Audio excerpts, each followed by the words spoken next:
Greetings everyone. நம்ம டெய்லியும் prelims and mains point of view current affairs articles பார்க்குறோம். இன்னைக்கு என்ன ஆர்டிகல்ஸ் இருக்கு அப்படிங்கிறத பார்ப்போம். ஃபர்ஸ்ட் எடுத்தோடனே பார்த்தோம்னா குடும்பங்களின் சேமிப்பு கடும் வீழ்ச்சி அப்படின்னு சொல்லி கொடுத்துருக்காங்க. என்ன கணக்கு அப்படின்னு பார்த்தோம்னா நமக்கு தனிநபர் வருமானம் அப்படிங்கிறத சராசரியா இந்தியாவில் ஒரு நபர் இவ்வளவு சம்பாதிக்கிறாங்க அப்படிங்கிறதெல்லாம் சொல்றோம் இல்லையா. அந்த மாதிரி சராசரியா இந்திய குடும்பங்கள் அவங்க ஆண்டுதோறும் எவ்வளவு சேமிப்புகளை வச்சிருக்காங்க அப்படிங்கிறத இந்தியா ஃபுல்லா எடுத்து அது ஒரு டேட்டாவா நமக்கு ரிலீஸ் பண்ணிட்டு இருக்காங்க. ஸோ அந்த டேட்டாவை தான் இந்த இடத்துல கொடுத்துருக்காங்க. இந்திய குடும்பங்களின் நிகர சேமிப்பு கடந்த 2022-23 நிதியாண்டில் 14.16 லட்சம் கோடி ரூபாயாக சரிந்துள்ளது என மத்திய புள்ளியியல் மற்றும் திட்ட அமலாக்க அமைச்சகம் தெரிவித்துள்ளது. அதாவது மினிஸ்ட்ரி ஆஃப் ஸ்டாட்டிஸ்டிக்ஸ் இந்த ஒரு டேட்டாவை நமக்கு கொடுத்திருக்காங்க.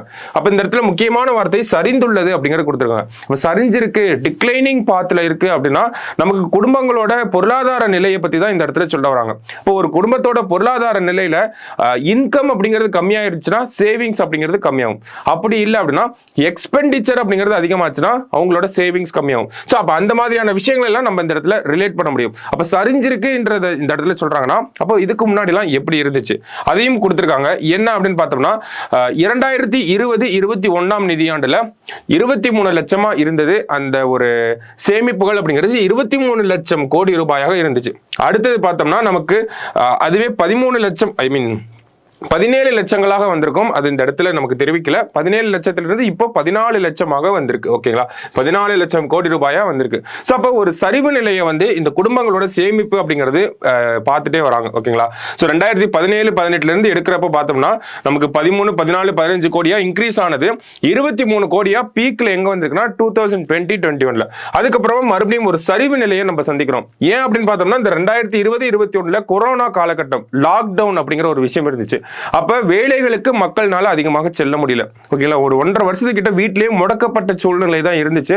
அதனால மக்கள் என்ன பண்ணிருப்பாங்க, அவங்களோட சேவிங்ஸ்ல இருந்து தான் எடுத்து செலவு பண்ணிருப்பாங்க. நிறைய வீடுகள்ல அது பார்த்திருக்கலாம் நம்மளே. சரிங்களா, சோ அது கூட ஒரு காரணமா நம்ம இந்த இடத்துல எடுத்துக்கலாம். ஆனா அது மட்டும் ஒன்லி ரீசனா இருக்காது. ஓகேங்களா, சோ நமக்கு கொரோனா காலகட்டத்தில் நிறைய பேர் வேலையை இழந்திருப்பாங்க.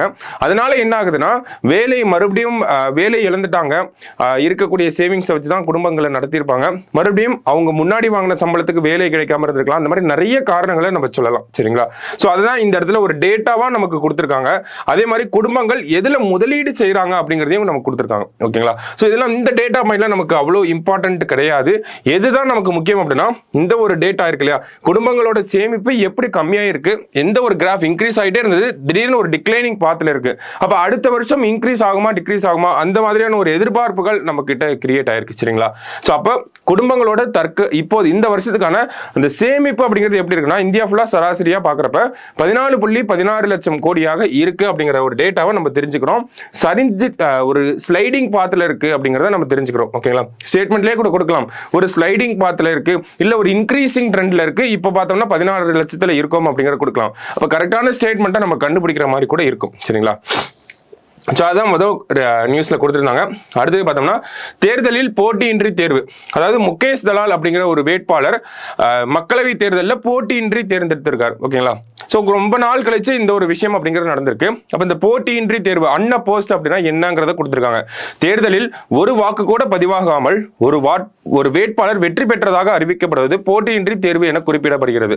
அதாவது எந்த ஒரு ஓட்டுமே போலாகாம எதிரில் வேட்பாளர்களே நிற்காம ஒரே ஒரு வேட்பாளர் மட்டும்தான் இருக்காரு அப்படின்னா அவங்களதான் நம்ம போட்டியின்றி தேர்ந்தெடுக்கப்பட்டார், அன்அப்போஸ்ட். அதுதான் அன்அப்போஸ்ட் அப்படின்றத சொல்றோம் நம்ம. ஓகேங்களா, சோ ஏதேனும் ஒரு தொகுதியில் ஒரே ஒரு வேட்பாளர் மட்டுமே போட்டியிடும் பட்சத்தில் வேட்பு மனுவை திரும்ப பெறுவதற்கான கடைசி 1 மணி நேரம் முடிந்த பின்னர் அந்த வேட்பாளர் வெற்றி பெற்றதாக மாவட்ட தேர்தல் அதிகாரி அறிவிக்க முடியும். யாருனால சொல்ல முடியும்? ரொம்ப முக்கியமான கொஸ்டின். ஓகேங்களா, ஒரு வேட்பாளர் போட்டியின்றி தேர்ந்தெடுக்கப்பட்டிருக்கார் அப்படிங்கிறத யாருனாலதான் சொல்ல முடியும்னா ரிட்டர்னிங் ஆபீசரால தான் சொல்ல முடியும். அவர் தான் மாவட்ட தேர்தல் அதிகாரி அப்படின்னு நம்ம தமிழ்ல சொல்றோம். சரிங்களா, இவ்வாறான சூழலில் அங்கு தேர்தல் நடத்துவதற்கான தேவையும் ஏற்படுவதில்லை. ஓகேங்களா, அப்ப முதல் முறையா இந்திய வரலாற்றுல முதல் முறையா எப்ப நடந்திருக்கு அப்படின்னு பார்த்தோம்னா 1951-52 நடைபெற்ற முதல் பொது தேர்தலில் 5 பேர் போட்டியின்றி தேர்வு செய்யப்பட்டனர் அப்படிங்கிற சொல்லியிருக்காங்க.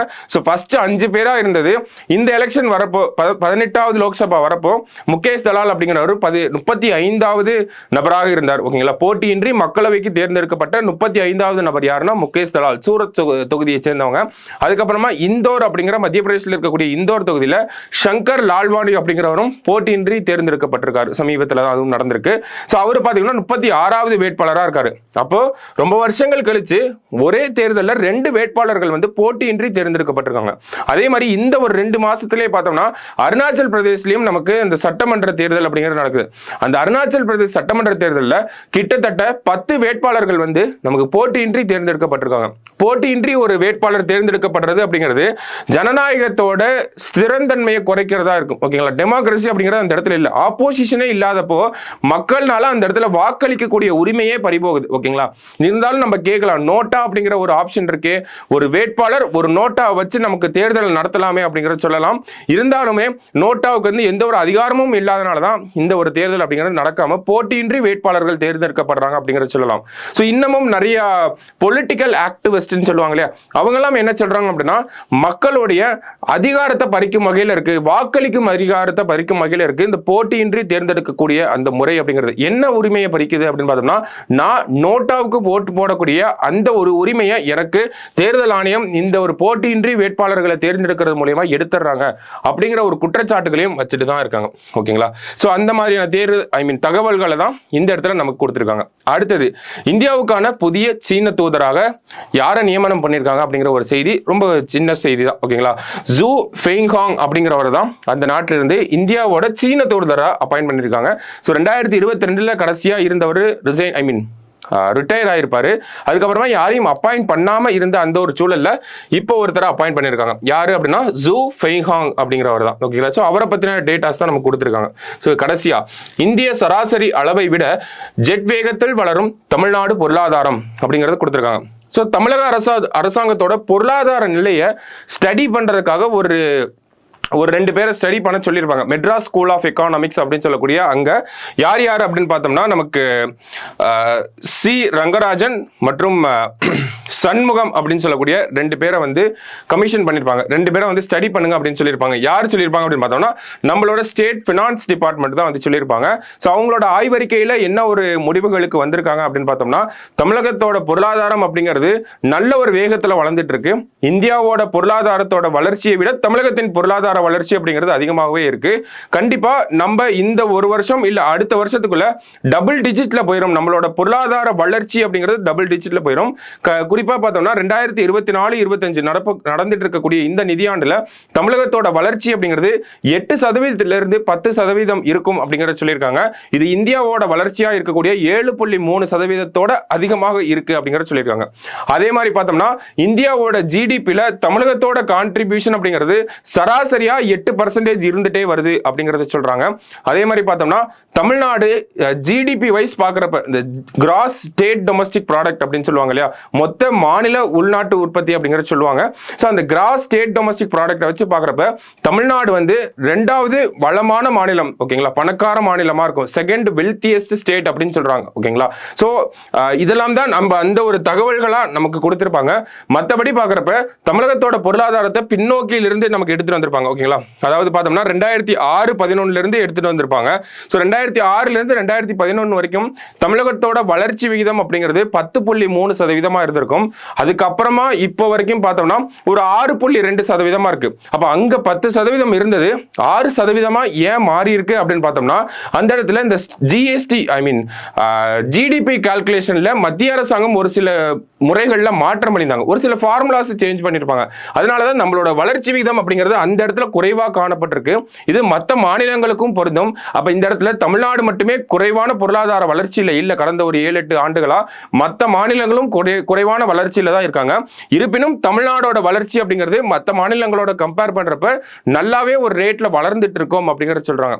மற்றபடி என்ன சொல்லியிருப்பாங்க, முக்கியமான விஷயங்கள் வேற என்ன சொல்லியிருப்பாங்க அப்படின்னு பார்த்தோம்னா, நமக்கு இந்த உலக ரீதியா குளோபல் லெவல்ல ஏதாவது ஒரு எஃபெக்ட் இருக்கு. இப்ப Russia Ukraine war, Israel Hamas போர், COVID-19 லாக்டவுன், இந்த மாதிரியான தாக்கங்கள்ல இருந்து இந்தியாவோட பொருளாதாரம் மீண்டு வர்றதுக்கு ரொம்ப காலங்கள் ஆகும். ஆனா இந்த மாதிரி ஏதாவது ஒரு தாக்கம் ஏற்பட்டுச்சுன்னா தமிழக பொருளாதாரம், தமிழ்நாட்டின் பொருளாதாரம் அப்படிங்கிறது சீக்கிரமாகவே விரைவாகவே வந்து இந்த ஒரு தாக்கங்கள்ல இருந்து வெளியே வந்துடுறாங்க அப்படிங்கிறதையும் சொல்லியிருக்காங்க. ஓகேங்களா? அதே மாதிரி தனிநபர் வருமானம் அப்படிங்கிறது நமக்கு முன்னாடியே இந்த ஒரு தனிநபர் வருமானத்துக்கான டேட்டாவை நம்ம 2 நாளைக்கு முன்னாடி தான் டிஎன்ஏல பார்த்துட்டோம்.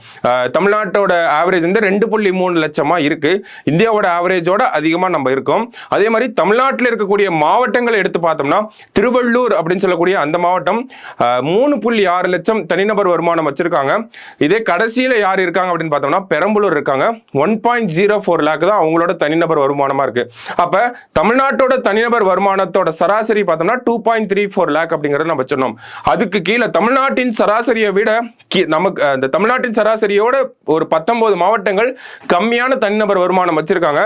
அந்த மாதிரியான மாவட்டங்கள்ல இந்த தனிநபர் வருமானத்தை உயர்த்துறதுக்காக நிறைய திட்டங்களை கொண்டு வரணுங்கிற ஒரு ரிப்போர்ட் இவங்க சொல்லியிருப்பாங்க. அதே மாதிரி பார்த்தோம்னா தமிழக அரசாங்கத்தோட அந்த பொதுக்கடன் அப்படின்னு சொல்லுவாங்க, பப்ளிக் டெப்ட் அப்படின்னு சொல்லுவாங்க, அது ஒரு இன்க்ரீசிங் ட்ரெண்ட்ல போயிட்டு இருக்கு. அது கொஞ்சம் அதிகரிச்சுட்டு போற மாதிரியான ஒரு சூழ்நிலை உருவாகி இருக்கு.